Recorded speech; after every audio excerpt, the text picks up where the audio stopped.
in journalism, where brave men and women gave voice to the voiceless. But then the corporations bought the journalist, poisoning the news that we are fed. With those tainted sources, all we ever ate was a steady diet of status quo. This hijacked narrative is the truth of mass suffering, injustice and corruption throughout our land. Status quo, status quo, status quo, status quo. To expose this shift to oligarchy came a band of honest journalists. They left the studio and hit the streets to give the microphone back to the people. From sea to sea, the people were empowered to share their truth. Their voices no longer stifled, reclaimed their power. Join the media revolution now.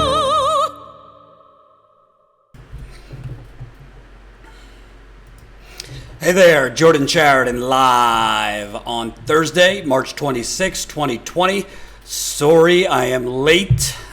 You've been hearing that from me quite a bit. The truth is,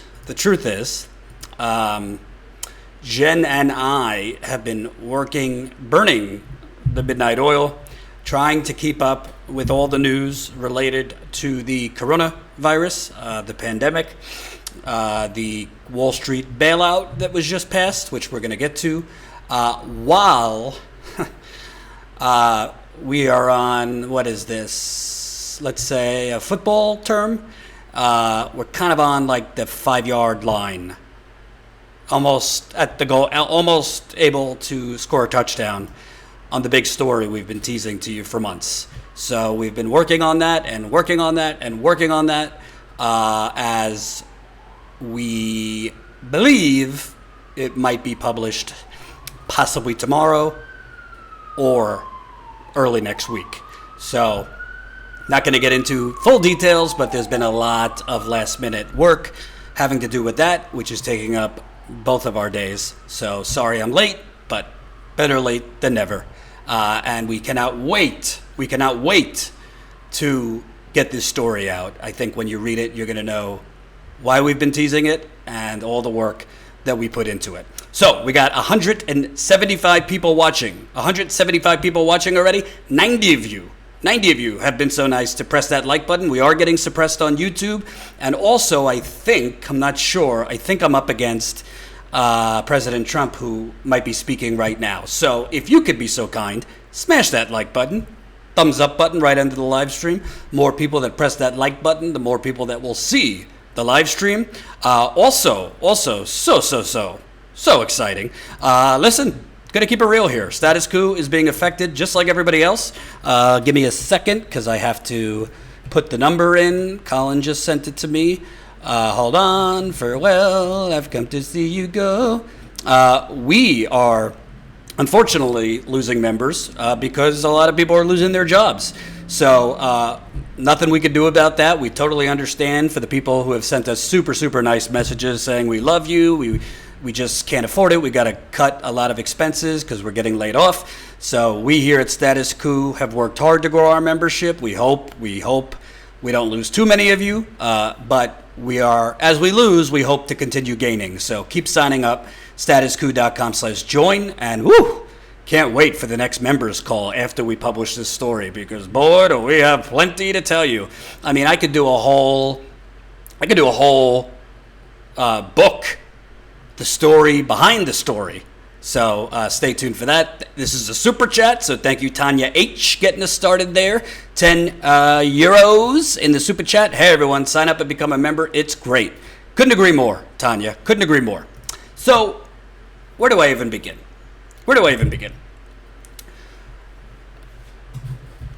I don't know who I'm more fed up with, to tell you the truth.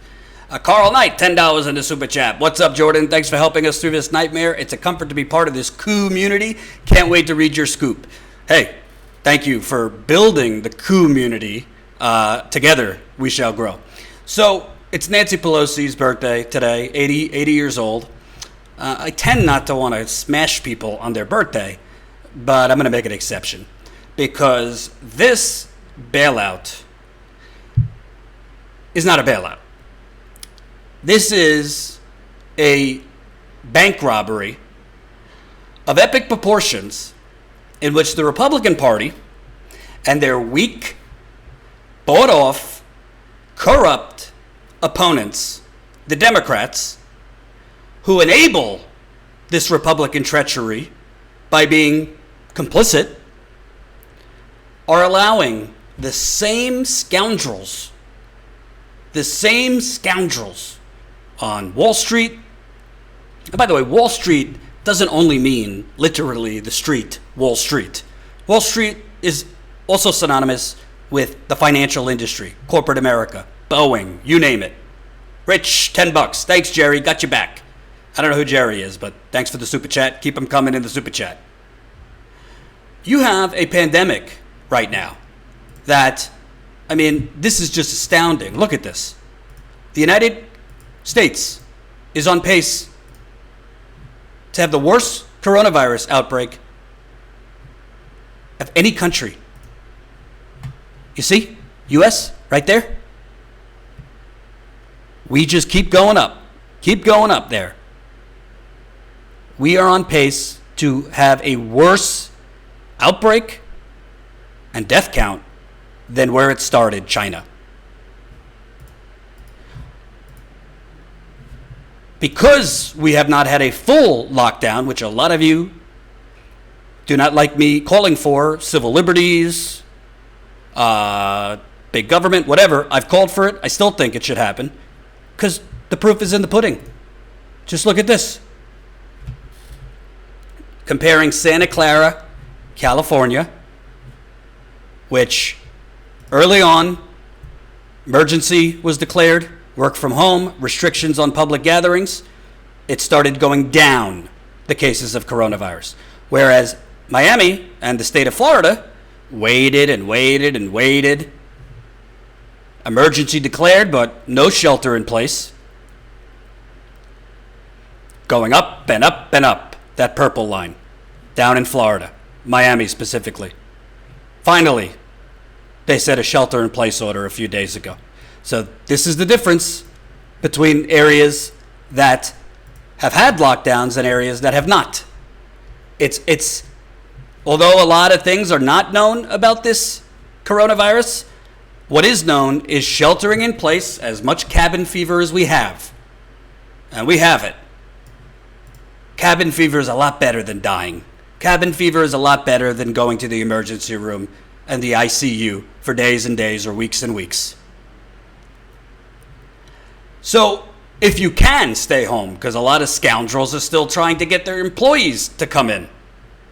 And in the midst of this, when the Republican Party offered a proposal that was egregious, $1,200 is not enough money for anybody. $1,200 as a one-time payment is not enough money. In New York City, that's not even going to cover full rent for most people, not to mention your other bills. In a lot of places, it might cover your rent, but what about your car payment? What about your groceries? What about your medication? What about miscellaneous? 315 people watching right now. 190 of you have pressed that like button. I need another 100-something people. Smash that like button. It's a thumbs up button right under the video. So we're supposed to thank you for $1,200 that's going to get taxed? By the way, the $1,200, you're not even getting it right away. You have to have a direct deposit. Your account has to be already connected to the IRS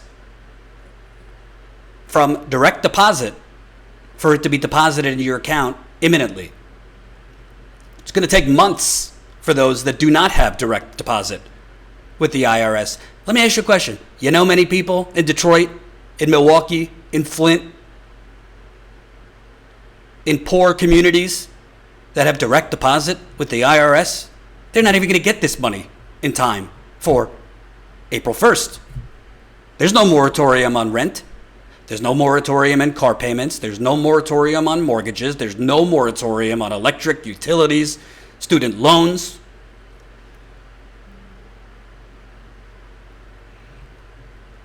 $1,200, while on paper, they gave corporate America, i.e. Wall Street, Boeing, big corporations that have more than enough money. By the way, Amazon, Boeing, Wall Street banks, all of them that are getting not $500 billion. That's how it's being reported. It's $500 billion, but there's a clause that gives Steve Mnuchin, i.e. Donald Trump, i.e. Mitch McConnell, authority to basically take that $500 billion and allow the Fed to basically triple that 10 times. There are estimates that when it's all said and done, this $500 billion corporate bailout provision is going to exceed $4 trillion, and there are some that I trust that are saying this is going to go as high as $6 trillion. Not to you, to corporate America. There is a weak clause that will block CEOs and these shareholders from doing stock buybacks temporarily. There is a clause, we're supposed to feel good about this, that the Inspector General is going to oversee this corporate slush fund, and 5 lawmakers who are corrupt themselves. By the way, you know who was overseeing the 2008 bailout? The Inspector General and a select few lawmakers. Oh, I can't wait, the Inspector General, to write the report that Wall Street took the money, bought themselves a couple more yachts, give them a slap on the wrist until the next crisis. There's no enforcement. And by the way, for the big corporations, there is no stringent requirements that they have to keep all of their workers. So they're getting all this money. They don't have to keep all their workers. The money to small business is laughable. And of course, who the government is classifying as small business is quite selective. Thank you, Marlo Stanfield, $9.99 in the Super Chat. Thanks for the hard work. Hang in there, y'all. We need you. We need you, Marlo. Thanks for the $10. Rich, $10. Must watch. Academy Award winner, 1967, Network. I agree. Epic movie. And by the way, as much as I love these Super Chats, don't forget, we could only grow as far as you take us. Statuscoup.com/join. Oh, Jen, oh my God, I cannot wait till our next members call after this story breaks. You guys can, oh my God, wait till you hear what we've been up to and what we've had to deal with. Possible the story breaks tomorrow, more likely Monday or Tuesday, but it's possible it breaks tomorrow. Just waiting on a couple things. So I'm going to let my progressive colleague, well, let me show you Nancy Pelosi's window dressing on this egregious bill. And it's her birthday, but I don't care. 1,000 deaths in our country, tens of thousands we have tens of thousands of cases. And in the House, we're able to flip this over from corporate trickle-down Republican version to bubble-up worker first, families first legislation. Again, we have some other things we want to do, but first we want to take pride in what happens there. For workers, we were able to get, of course, extended from what the Republicans wanted, and expanded unemployment insurance. This is so very, very important. Of course, in terms of funds that go to major corporations or companies or anyone, the direct condition is that, for example, with the airlines, that the money that is given to the airlines is given to the workers directly. Just a pass through, it goes directly to the workers, and have some conditions on for other money that goes to any of these companies, that they have no buybacks, no dividends, no bonuses, all of those kinds of concerns are so offensive that happened before with federal funds infused into their entities. So we're very happy about all of that. One of the differences, as I said, their corporate downward bubble up from workers, I think was demonstrated last night. Can you believe that I think it was every Republican, I think 49 Republicans last night voted in the Senate to deprive those on unemployment insurance of the additional $600 a week. How could it be that in this time of stress and strain and uncertainty about health and life and livelihood, that they would vote that way? But I think it does demonstrate the point that I made, that not about workers first. But the bill got to be there, and I thank the Senate Democrats for using the leverage they have with the 60 votes. I take pride in what we had in our House bill that is in the Senate bill.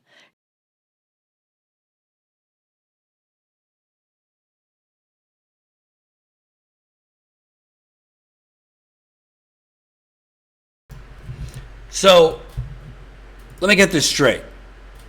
Nancy Pelosi on her 80th birthday. And we got 400 people watching.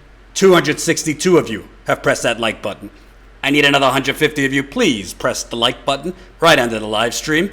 It's the thumbs up button right there. Smash it, smash it, smash it. Thank you for the $10. Lila Kogan. Please watch the Highwire video by Del Bigtree. You will be more incensed. The COVID-19 death numbers have been updated. The new model shows death rate from 500,000 down to 20,000. Can you email us that? info@statuscoup.com. info@statuscoup.com. So let's get this straight here. Let's play along for a second. Nancy Pelosi is, with a straight face, saying that the corporate bailout, which is not $500 billion, like I just explained, anywhere from $4.2 to $6 trillion, because these provisions allow for the $500 billion to be leveraged 10 times. Jonathan Silva, did I see your super chat? I'm going to look now. For corporate America, MMT is perfectly possible. You said it. Spot on. Thanks for the £2. For corporate America, we could invent the money because there's endless money. For you and me, how are we going to pay for it? Thanks, Jonathan. So, Nancy Pelosi, with a straight face, is saying that the money to Boeing, Wall Street, corporate America is just a pass-through? Just a pass-through. There is strings attached that the employers, the CEO at Boeing, are just passing it through. You know, what's another way of saying that? Is that trickle down? It's going to trickle down from the CEOs of Boeing and Amazon and Walmart. It's just a pass-through. Obviously, that's total bullshit. Demonetized. But if it was just a pass-through, why are you having a corporate bailout in the first place? If these employers, as you say, are just holding the money to then distribute it to their employees, which is just insulting the American people's intelligence, why would you not demand? No, we're not doing a corporate bailout at all. We're giving direct cash payments to the American people. Boeing's employees, Amazon's employees, name your pick, even ExxonMobil's employees. We will talk about big corporations later on, and we will hold up the bill There won't be a bill unless the first bill is just about working people. Democratic Party controls the House of Representatives. They could stop this whole thing. There's people on Twitter right now, all day blaming Bernie Sanders, that Bernie should have stopped this. Bernie Sanders is one senator. The only thing he could do is delay it. He could delay it, and I'm going to get into that later, but he can't stop it. The only ones that could stop it are Nancy Pelosi and Chuck Schumer. Are the unemployment benefits for 4 months good? Yeah. They're good. Here's the problem. You remember when Joe Biden said during the debate, this is an emergency. This is an emergency. If you have to go to the doctor and you need corona testing and then you need treatment, it's free. Not a dime in this towards medical bills incurred for coronavirus. Not a dime. Oh, but Jordan, I'm sure they're going to tackle that next. Oh yeah? You think?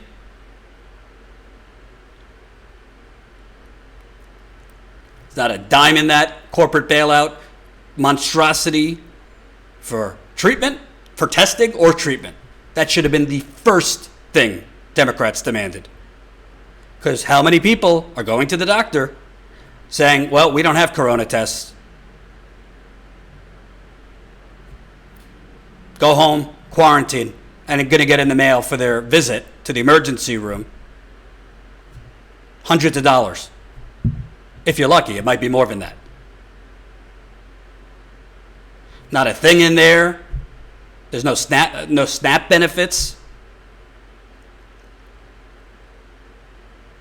A measly $1,200 that the majority of people are not even going to get in time. There's zero freezing of rent, mortgages, student loans, car payments, electrical, none of it.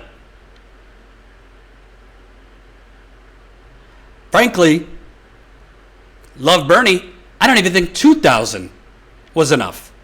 But at least he was talking about it, $2,000 a month. $1,200, and most of you are going to have to wait months and months and months. What are you going to do till then?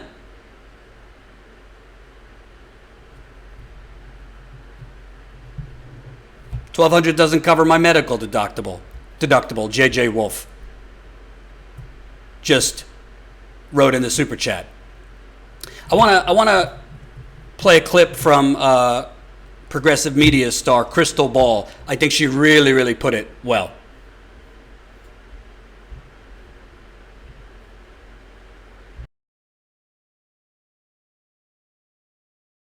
So much of this, too, is a replay of 2008. Once again, Democrats put up token hashtag resistance to the corporate bailouts, managing to extract nothing more than some oversight cosplay. Great. We'll have an inspector general who oversees the looting of the public purse. Terrific. The irony of the very people who impeached Donald Trump for supposedly being a unique threat to the nation now handing his administration $4 trillion in play money for corporate giveaways should be lost on no one. Not one of the bailout provisions that we've been pushing for here is fully included in this bill. Elizabeth Warren has been oddly silent on that part. CEOs, they can still take home millions, and after a short period, these companies can even resume stock buybacks. The government, we get no equity position, workers get no board positions, wages are not lifted, and outside of the airline industry, they're under no obligation to even keep their workers. Contrast that, by the way, with small businesses, which must keep their workers as a condition of loan forgiveness. The decisions made now have massive implications. The stakes are so high, and that's why I'm so angry.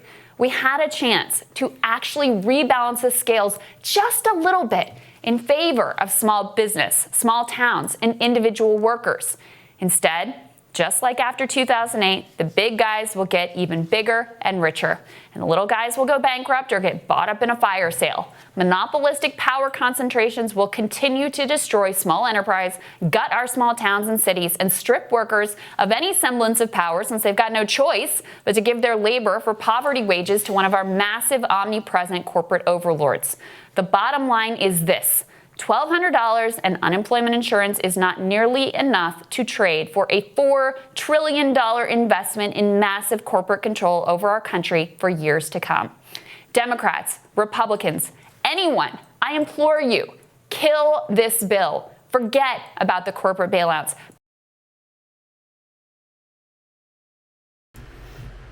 Preach! Preach, crystal ball. So, what to do about this monstrosity? And I got into it this morning on Twitter with a few people because there's this growing chorus of people that, I understand, we shouldn't put Bernie on a pedestal. I'm a Bernie guy, but I'll criticize him where necessary. But people were criticizing him that he's not stopping this. And he's not speaking out against this. I think this goes along beyond this particular bill with Bernie's mistake all along. He has chosen to be diplomatic with Chuck Schumer, with Nancy Pelosi, not go scorched earth against them, and he's continuing that. If Bernie Sanders, 5 to 7 days ago, would have said, no, $1,200 is a non-starter, Nancy Pelosi, Chuck Schumer, the Democratic Party cannot negotiate based on this, and we will not even discuss a corporate bailout. At least he would have been putting the pressure on Nancy Pelosi and Chuck Schumer to not cave. I think they still would have, because to them, corporate America is the most important thing to bail out. But Bernie should have verbally been leading, not just against the Republican social Darwinism, but the Democrats playing along. Because if Bernie sets the table at the beginning, and by the way, Bernie could have called out Joe Biden, saying, why is Joe Biden even entertaining a corporate bailout? All of these corporations that are getting these bailouts, I don't have the numbers, filthy profits in 2019. They can afford to lose a little bit of money. The most imminent emergency is not the CEO of Amazon or Boeing or Walmart. It's their employees. Puppet master, stop shitting on Bernie. It's getting old real first. If you want to watch somebody, if you want to watch outlets that idolize your political idols, do not watch this channel. I believe in intellectual consistency, and I'm not a Bernie sycophant. There's a lot of Tulsi sycophants out there. I'm not a Bernie sycophant. I'm a Bernie guy, but if you just want to hear your own beliefs regurgitated, we are not the channel for you. I'm not turning on Bernie. Love him. I don't believe, there's some people out there calling him a sellout and a fake. No. That's absurd. But where he should be criticized, he will be criticized here. And I do think he made a mistake in not shitting all over the fact that the Democratic Party was even entertaining this. However, I've seen the Michael Tracys of the world. I think Matt Stoller, who's kind of going scorched earth. He's an economic guy. I think Jimmy, too, are saying he sold out. He this, he that. He should have stopped this. First of all, Bernie Sanders doesn't have the power to stop this bill. Any senator could delay it. He could filibuster it. But even though this is a colossal shit sandwich, even though this is a massive blowjob, excuse my French, to corporate America, what do you suggest? Michael Tracy or David Dayton or, these people who I actually like a lot of them and agree with them most of the time. Do you suggest that Bernie Sanders delay this bill for a week, 2 weeks, 3 weeks? Just because we need to burn down the house now and go to war? I agree we need to go to war. You want Bernie to be the one responsible for a potential soup line? I'm not being dramatic. There are people talking about this could be the next Great Depression. Trump is insane. He doesn't understand science. He doesn't understand health. This is not going to be over by Easter. And by the way, it just came out Trump's team just totally blew off a full document that was provided to them, step-by-step priorities for a pandemic like this. The Trump administration, state officials, and even individual hospital workers are now racing against each other to get the necessary masks, gloves, and other safety equipment to fight coronavirus. A scramble that hospitals and doctors say has come too late and left them at risk. But according to a previously unrevealed White House playbook, the government should have begun a federal-wide effort to procure that personal protective equipment at least 2 months ago. Quote, is there sufficient personal protective equipment for healthcare workers who are providing medical care? The playbook instructs its readers as one early decision that officials should address when facing a potential pandemic. If yes, what are the triggers to signal exhaustion of supplies? Are additional supplies available? If no, should the Strategic National Stockpile release PPA to states? In English, the reason you're seeing photos of nurses putting their lives on the line with garbage bags around them, the reason that you're seeing nurses with garbage bags around them instead of protective gear is because Donald Trump and the morons around him blew off the written pandemic preparation toolbox that was spoon-fed to them. Rich, $10 to the super chat. Must see 12/29/2019 MSNBC Joy Reid interview with Gwenda Blair. Eye opener. Thank you. Ginger Gal 9, $2. Thank you. Weiss Sleisenberg, $10. Calling out Bernie's mistakes, lays, tells the dogs and don'ts for the next progressive leaders. Couldn't agree more. But by the way, I am criticizing Bernie on one end. He should have been speaking out against the Democrats even entertaining this 5 to 6 days ago. On the other end, it's total bullshit that he could have stopped this bill. He couldn't stop this bill. It's on Nancy and Chuck Pelosi. They have the ability to stop this bill. Bernie Sanders could delay it. So, okay, if the folks saying he should vote against this and filibuster it and delay it, so you want Bernie Sanders to fight the war now and let people go without even the $1,200? It's not enough, but it's something. You want him to fight the bill now, filibuster it for a week, 2 weeks? What would you want? What does Bernie Sanders stopping the bill look like? You know what it looks like to me? People not getting their unemployment benefits. People not getting that $1,200. I'm not saying it's enough, but this is the reality. If Bernie or Warren, not that she was going to,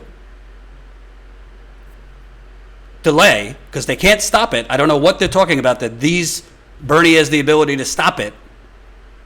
People don't get their unemployment, and people don't get their shitty little $1,200 payment. It's not going to be enough, but it's intellectually ridiculous to say, all right, well, because this is just another corrupt bailout, we don't want that's easy for people who might be able to do without the unemployment insurance. With all due respect, quite a lot of these people tweeting about this aren't the ones that aren't the ones being laid off right now. They aren't the ones. They could go without that $1,200 for a little while. They could go without the unemployment benefits. Most of the people that we as progressives fight for cannot. So I agree we need to go to war, but I don't know. You don't. If you're currently in the middle of the battle and your village is on fire, do you focus on winning the war, or do you focus on putting out the fire? There's a difference between the war and the battle you're in right now. And right now is not the time to fight the war because the house is on fire. Now, we could talk about what we need to do at this point to fight the war. And the war, at this point, is really against Nancy Pelosi and Chuck Schumer, because they are enabling this Republican treachery by negotiating with them in the first place. It would have been easy, if Nancy Pelosi and Chuck Schumer were really on the side of workers, which they're not, to go in front of the press every single day and say, we will not negotiate with Mitch McConnell on a corporate bailout and any money to corporate America before we immediately get money to working people. We could talk about corporate negotiations later. This first negotiation must be for working people, not CEOs, not shareholders. And you know what? The American people, including Republicans, would have been on their side. They didn't do that. Why is it that they didn't do that? Is it because they all have the same fucking donors?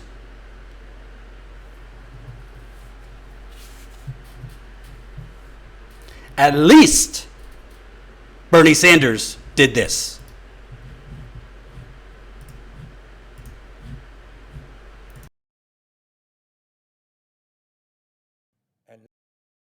That some of my Republican colleagues are very distressed. They're very upset that somebody who's making 10, 12 bucks an hour might end up with a paycheck for 4 months more than they received last week. Oh my God, the universe is collapsing. Imagine that. Somebody who's making 12 bucks an hour now, like the rest of us, faces an unprecedented economic crisis with the 600 bucks on top of their regular unemployment check, might be making a few bucks more for 4 months. Oh my word, will the universe survive? How absurd and wrong is that? What kind of value system is that? Meanwhile, these very same folks had no problem a couple of years ago voting for $1 trillion in tax breaks for billionaires and large profitable corporations. Not a problem. But when it comes to low-income workers in the midst of a terrible crisis, maybe some of them earning or having more money than they previously made, oh my word, we got to strip that out. Got to tell those poor people that no matter what. And by the way, when the McConnell bill first came up, unbelievably, and I know many Republicans objected to this, they were saying that, well, we want to give whatever it was, $1,000 or $1,200, but poor people should get less. You see, because poor people are down here, they don't deserve, they don't eat, they don't pay rent, they don't go to the doctor, they're somehow inferior because they're poor, we're going to give them less. Well, that was addressed. Now everybody is going to get the $1,200, but some of my Republican friends still have not given up on the need to punish the poor and working people. You haven't raised the minimum wage in 10 years. Minimum wage should be at least 15 bucks an hour. You haven't done that. You've cut program after program after program, and now, horror of horrors, for 4 months, workers might be earning a few bucks more than they otherwise went. Well, needless to say, this is an amendment that is coming up. I don't think it's going to go very far. And if it does go far, I will introduce an amendment to deal with the corporate welfare, the $500 billion in corporate welfare, which is, to me, a very serious problem. But I do not think they're going to get the 60 votes, and that will be the end of it.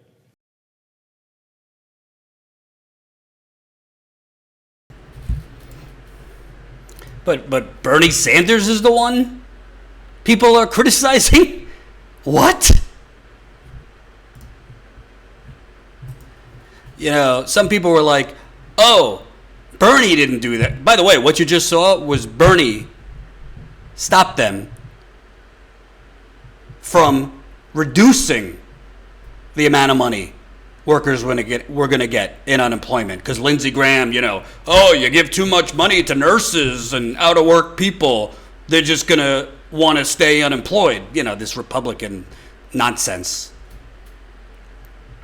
Oh, everybody's lazy. You give them more money, they'll just stop looking for work. There's no work, idiot. People are getting laid off. I just wish Bernie would have talked like that 5-6 days ago. Not just against the Republicans, but against the fact that the Democrats were even negotiating the corporate bailout in the first place. But he chooses to continue going against the Republicans, and frankly, not going as hard against the Democrats right now, or against Joe Biden, because Joe Biden's on the same page as Nancy Pelosi and Chuck Schumer. He's not criticizing Chuck Schumer or Nancy Pelosi. He's not saying a word.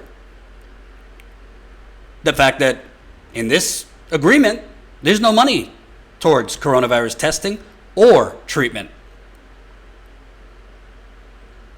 You went to the hospital to get treatment? They told you, well, we don't have a test. You're getting billed for that emergency room stay. I've already talked to people that are getting it. So it's not all good or all bad. I think Bernie should have been aggressive against the Democrats for even willing to negotiate this in the first place. But he is not the reason this is going through. The reason this is going through is because we don't have an opposition party to the Republicans. The Republicans are running roughshod because there's not a real opposition party.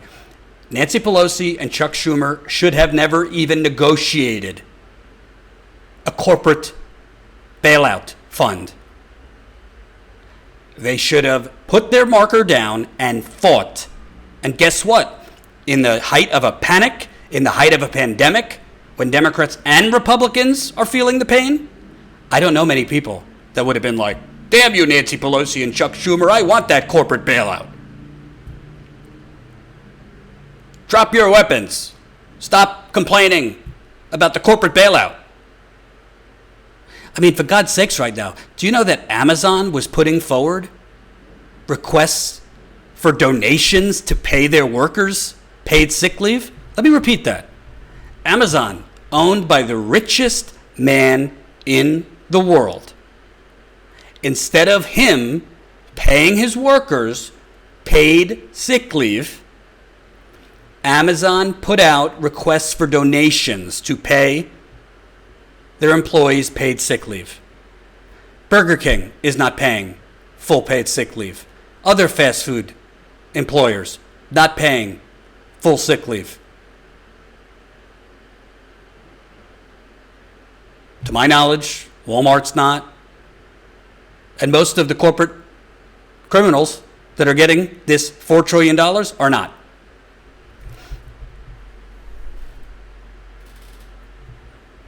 And you want to know something? While all this is going on, while they are pillaging you and giving you crumbs, remember, you didn't create the coronavirus. You didn't get yourself laid off. While they're doing this, Joe Biden is currently losing to Trump in Pennsylvania, tied with Trump in Wisconsin, up a little bit.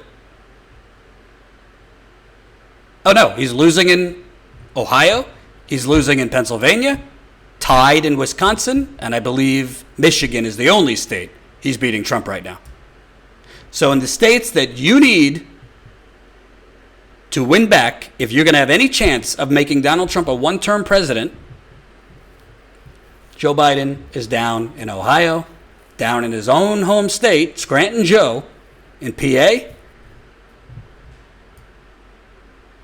tied in Wisconsin.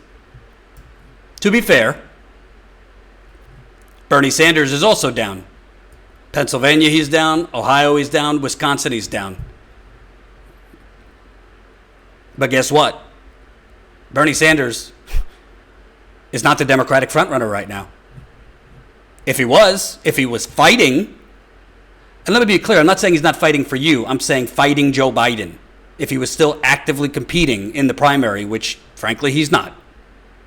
Says he wants to debate, but he's not actively criticizing Joe Biden.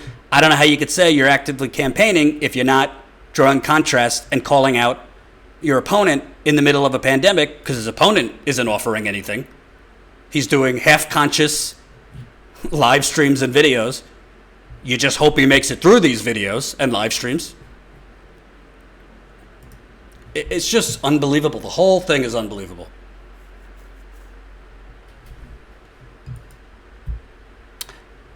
This goes to the House tomorrow, unless somebody, again, same problem as Bernie had.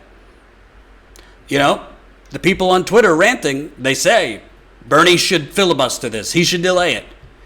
Now they're saying Alexandria Ocasio-Cortez should hold this up. You know what? It's easy for us to say that.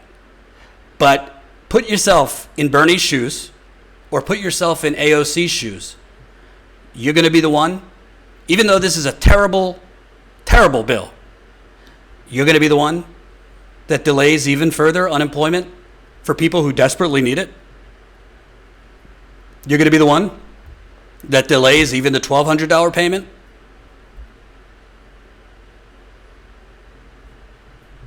You might think it's easy. You might think they should do that. But if you think that,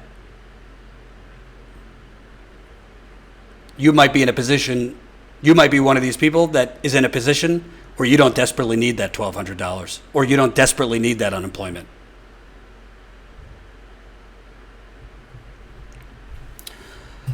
As we've been doing here the last few days and last week, we've been telling your coronavirus stories. We've been speaking with people who are being laid off, who are being threatened to be laid off if they don't show up at work, even though they're telling their bosses they don't feel safe, they have health concerns, they're living with immunocompromised people. We still want to interview more people, so if you have a coronavirus story that you think needs to get out there, please email us, info@statuscoup.com. We're trying to get back to as many people as possible. We're trying to interview as many people as possible. Here's my interview with an Italian-American, Sebastian. Really, really interesting story.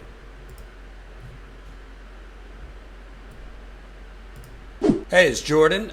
Delighted to be joined by Sebastian, who reached out to me, at this point, millions of people are being affected by coronavirus. And it's not just people who are in the hospital, but people who are facing economic hardships. The Senate, the Republicans, the Democrats agreed to this, in my view, disastrous bill. I don't know how much it's going to help working people, certainly going to help corporations and banks. But you reached out to me because you're somebody with a pre-existing condition that has been in quarantine essentially for weeks. So talk to me about, as much as you want to talk about your health problems and what you've been dealing with during this crisis. Yeah, so basically I am immunocompromised, which means that my immune system is not as good as it should be. And I have been in quarantine longer than most people because I'm an Italian citizen. So all my family is from Italy, and knowing what was going on overseas, I had like a 2-week, preview, if you want, of what was going on. So when I saw what was going on there, I brought up the problem to my boss, to my manager at my job. We have an office of around 100 people, and it's a big office. And then there's like 4 subdivisions of about 20, 25 people each. So I asked him what we're going to do about it because, it wasn't a critical stage in the U.S. at that point, but it was going to get there. And he basically told me, we're going to keep working as normal, as always. And it only affects like 0.02% of young people, and we're mostly young people here, so we should be good. That was his response. And you've in the past had a heart transplant, was it? Yeah, I am a heart transplant patient. I'm perfectly healthy now. I just have to take care of myself a little bit, more carefully than most people, let's say. So when I brought my doctor's letter to my manager saying what was going on, he didn't ignore it, but he was like, listen, if you need to quit, you can quit. You're welcome back. Like, they didn't fire me per se, but go home without pay. I received my last paycheck a couple of days ago. Basically, I had to interrupt my life because my employer and my state government, it's not putting up the appropriate measures to protect its citizens. And is your job, by the way, you're in Florida, where the governor there has moved incredibly slowly to basically put it on a lockdown. I mean, we saw, I think it was as recently as over the weekend, people at the beach in Florida, while the CDC and health experts are saying stay home, socially distance. So is your job, if you're okay with me saying your job? You were in tax appraising and things like that. So obviously busy season. Absolutely. The deadline has been moved, the tax deadline, but when you It went didn't to change your anything. when you went to your boss, it wasn't. So I don't know. I'm not a tax person, but could you have not done some of your work from home? Um, in the case of my company, no, it's a big company, and remember, we deal with very sensitive information because it's tax information. So the company has a strict policy that information does not even leave our cubicles, our office, because it's very sensitive data. So no, I understood since day one that you cannot take your job home in that case. And honestly, that's perfectly reasonable. It would be unreasonable if you were to take all of our customers' information home. I understand that. My problem is not my inability to perform my job from home. It's my company's complete disregard of the health situation. And the fact that we get no paid sick days, the working conditions that millions of Americans unfortunately have to face as well. And I also think what the description you're describing is a description that I've been told by several people that I interviewed, as well as people that I've just been emailing with, because your employer wrongly said, "Oh, well, young people aren't that affected," because there's just been a lot of misinformation put out there, but also when you have a virus that there's no real archive for, there's no playbook. You're figuring out details about it on the fly. Even employers could wrongly think it doesn't affect young people. But what we're seeing, particularly in New York, is almost half the cases are people 18 to 50. Yeah. So it certainly can affect young people. But what I think is interesting about you is we've heard so much about how Obamacare helped people with pre-existing conditions. And, we need to, the Democrats, that's what they were pushing in the midterm elections, pre-existing conditions. This isn't particularly about Obamacare, but it goes to show you most Americans, whether you have an illness or not, aren't protected, but particularly people like you, who you don't really have the option, right? Like if you had a heart transplant and you are more susceptible to an airborne virus, you don't have the option to just like grin and bear it and go to work. You could die. Well, I'm more susceptible to healthcare in general. Like most people see getting healthcare, going to hospital as an emergency or an eventuality. For millions of people who are sick or who have been sick, it's normality. I have to go to the hospital every few months to get a checkup. So any employer that hires me knows that every 3 months I'm going to be absent one day so I can go to the hospital. That's something that I always have to bring up. And that is something that surprisingly not a lot of employers are very happy about. I have noticed that if it's not into a law, if it's not like a mandatory, employers would not accommodate its employees. I feel that we should, as many politicians have been pushing, Medicare for all finally, so we can have that written into the law, and there's no question about it. There's no discussion about it. You have to negotiate. Can I bring my doctor's notes, etc. And for you, I assume you, according to your boss, have temporarily lost your job. You talked about your final paycheck. Well, it's my final paycheck. I refer to it that way because even though I'm not fired and I'm welcome there, I'm in contact with my boss, quite often. It's impossible for me to go because there is, Florida, I think, has recently enacted the lockdown. So regardless, but even let's say a week ago, I couldn't have gone because the office is just not providing the appropriate, health measures. I was speaking to a coworker and he told me that, they're spraying Lysol every day. I'm like, that's nothing. Right.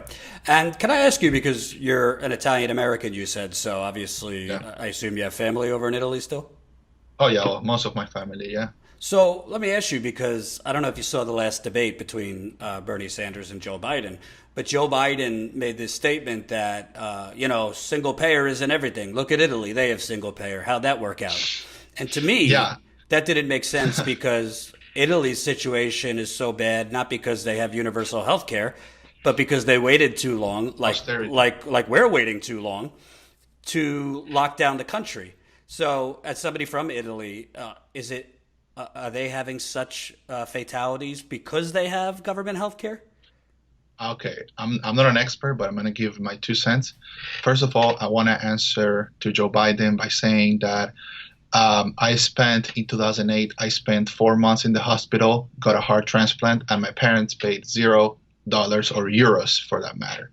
It's all taken care of through your taxes. So in America, we've probably been in debt for all of our lives until my children are born. So it works. It works. Of course it works. And to your question, I think in Italy, it's a combination of two factors. We have a very old population. I think the average age is like 44, 45 for the whole population, which is, really old. And, we have a lot of old people, and this disease unfortunately affects old people.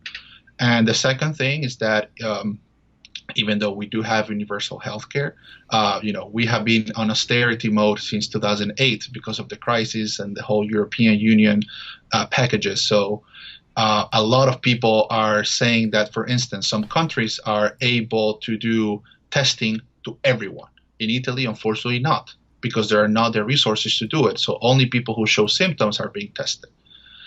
Which is a direct result of not having the resources because of austerity and cuts to public health throughout these past 10 years of neoliberal European Union policies. And I think also the fact that a lot of people didn't take it seriously.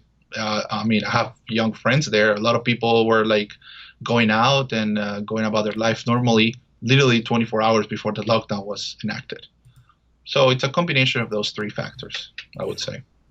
And bringing it home here, you look in your state, your governor allowed the primaries to go on, which had a lot of older people in Florida going to the polls.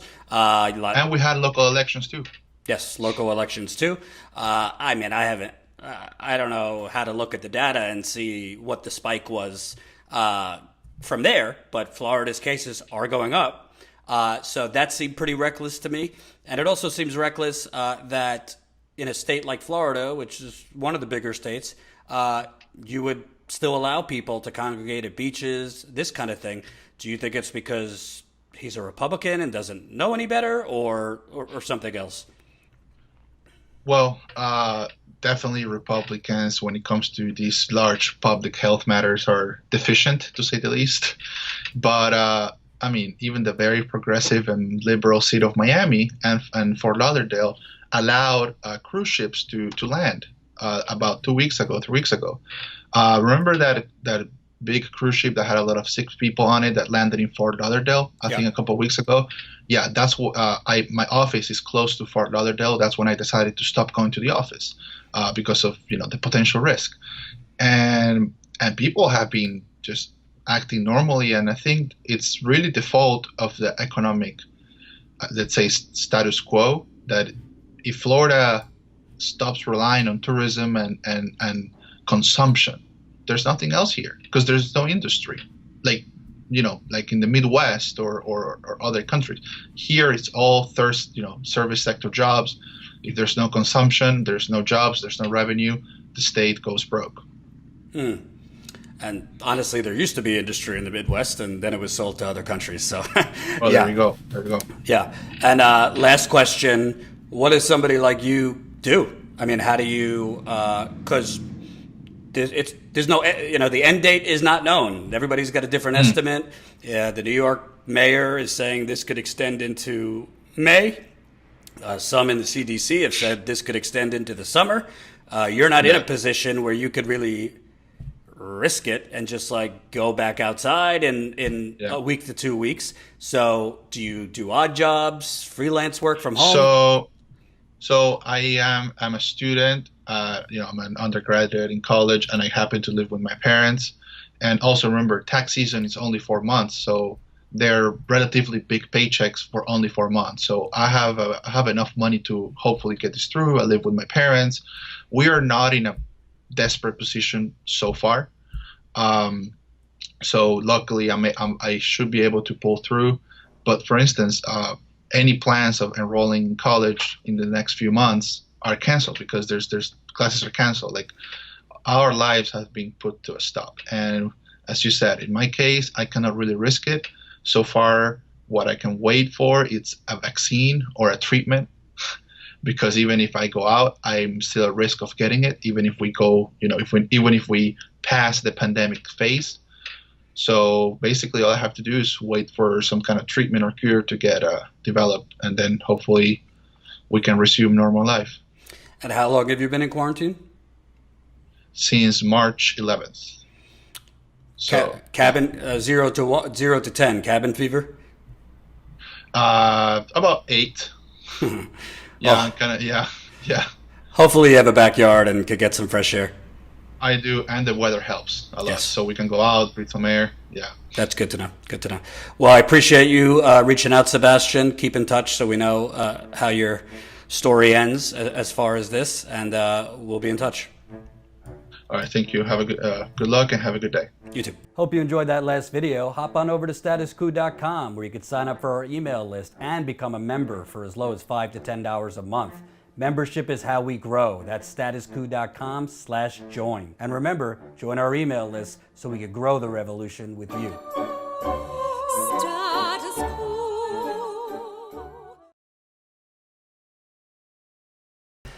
That was Sebastian, Status Coup viewer, who sent in his story. We suggest you do the same. I think Jen is going to start doing some of these interviews as well, so we could see her wonderful reporting. And I also think that we can only get this, the true victims of this. Of course, the victims are the people dying. We don't want to minimize that. But the living victims that are going to go on, getting laid off, having to struggle to get these direct payments, if they get them at all, having to go through headaches to get their unemployment filed. You ever tried to file unemployment? There's a lot of stories to tell. So send yours in, info@statuscoup.com. Thank you, Edwin, $2.99. And I have one more story, and I'm going to try not to rage because I don't want to get kicked out of my apartment and piss off my neighbors. You remember when Joe Biden, was telling people the right to vote is the most sacred American right there is? State election officials are working closely with public health officials to hold safe elections. If you're feeling healthy, not showing symptoms, and not at risk of being exposed, get out there and vote. This was before the Florida primary, before the Illinois primary, before the Arizona primary. He still had ads day before, the day of the primary. Get out there and vote. Continue Obama's legacy. CDC at the time was saying it doesn't matter if you're feeling good. You can have the coronavirus and be asymptomatic.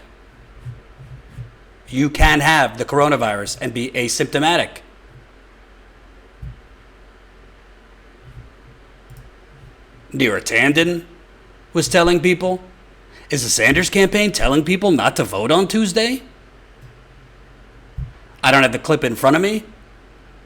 Joe Biden's senior advisor went on CNN and said the CDC says it's safe. Governor of Ohio says it's safe.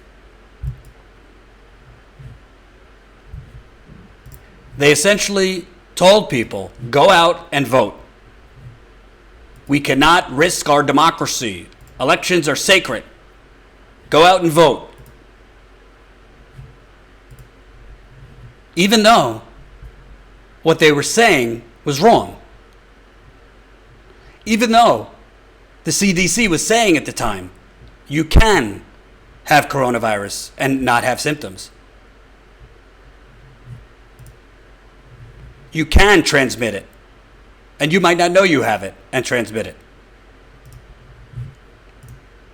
2 Florida poll workers have tested positive since the last elections, and now its supervisor of elections is advising anyone who voted at their locations to get medical attention. I imagine we'll be hearing similar things out of Illinois soon. Let me repeat that. 2 Florida poll workers who were there working the polls on election day. 2 Florida poll workers tested positive, and now supervisor of elections advising people that should be staying home to go get medical attention because they might have contracted it. They might not feel the symptoms yet. Joe Biden urged his voters to go out and vote. Tom Perez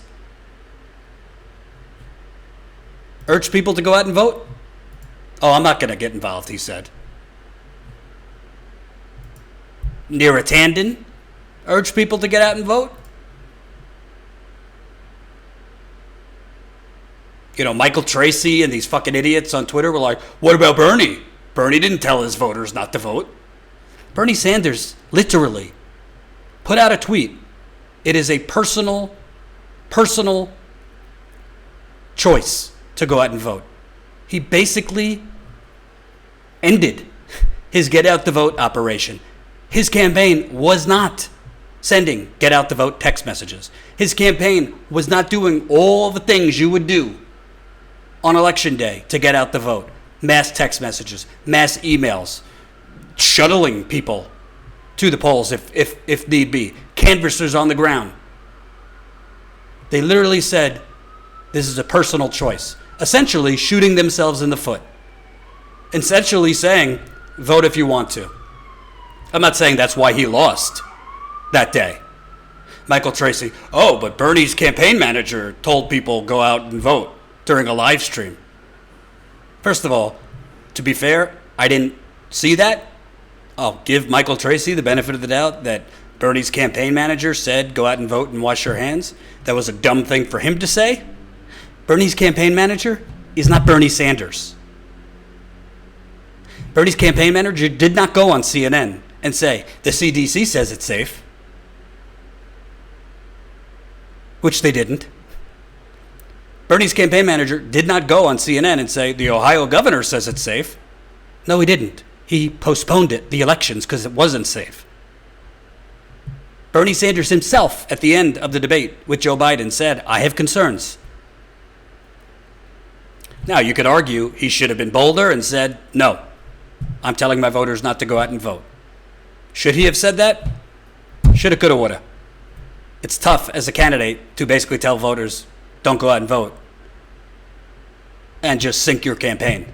But he essentially, by saying it's your choice,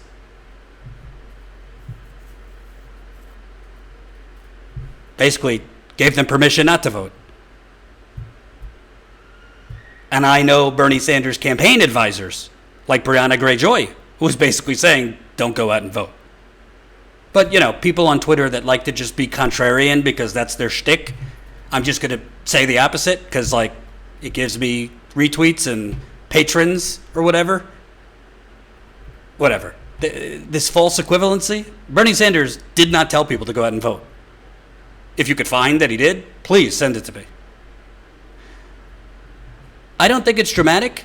If these people die, by the way, the Florida governor, Arizona governor, Illinois governor, it wasn't just presidential primaries. They had congressional primaries, local elections.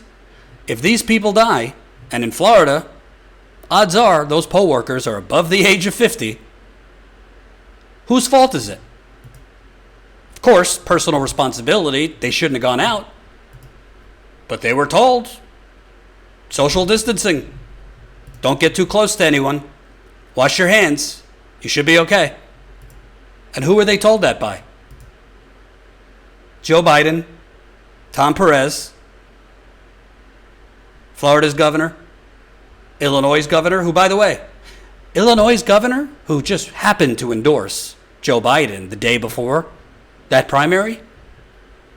Wonder if that had anything to do with that primary continuing. Illinois' governor, literally the National Guard came into Illinois the next day. So wait a minute. The situation wasn't such an emergency on Tuesday when you allowed the election to go on?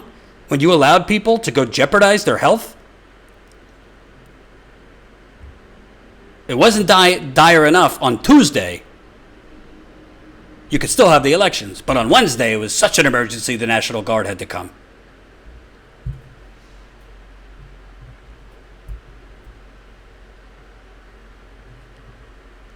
You know, as a governor, as a leader, you know what your number one priority is? Security. Protecting your people. And Joe Biden, as president, what's the number one job of a president? Protecting the people. Security.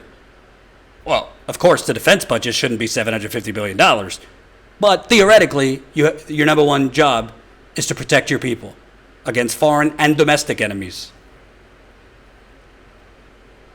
I was talking to people on polling day, on election day. There wasn't hand sanitizer.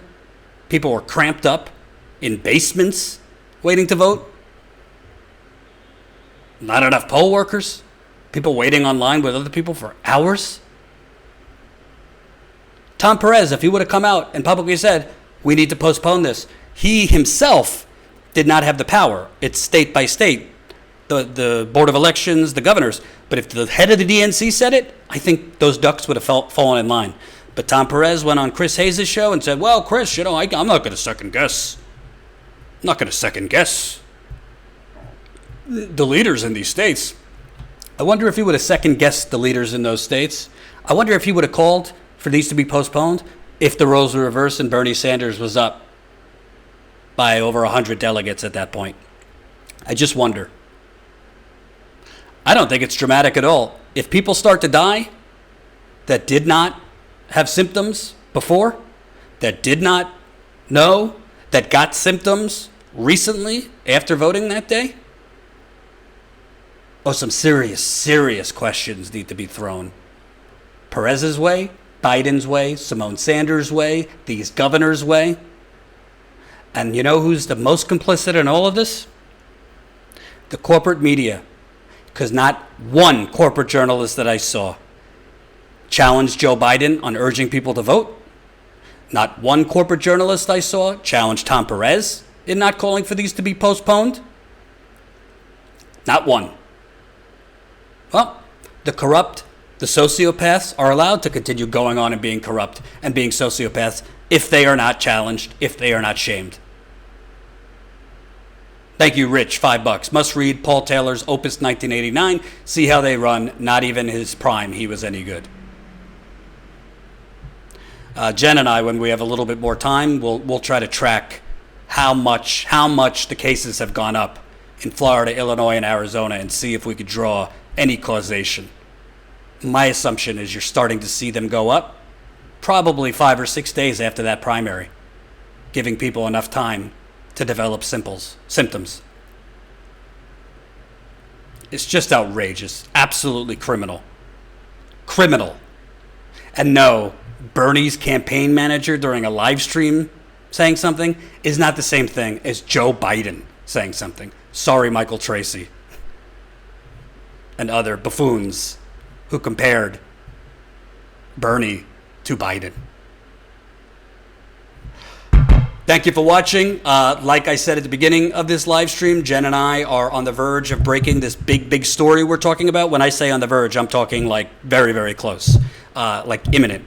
So can't promise when I'll be live. I hope to be live tomorrow, but it depends on a couple things. We're waiting to see when this story breaks. I will keep you updated. As always, join our email list, statuscoup.com. Enter your email there to know when we're live, know when this story breaks. Follow us at Status Coup on the Twitter. We're almost at 30,000 Twitter followers. And if you can, I understand times are tough, but if you got 16 cents a day, that's what $5 a month equates to. 16 cents a day. If you got 16 cents a day, sign up, statuscoup.com/join. After we break this story, we are having a members-only call, lickety-split, after we break that story. And I can't wait to give you guys a down low after we break this story. Thanks for watching. Hopefully I'll be live tomorrow. Peace.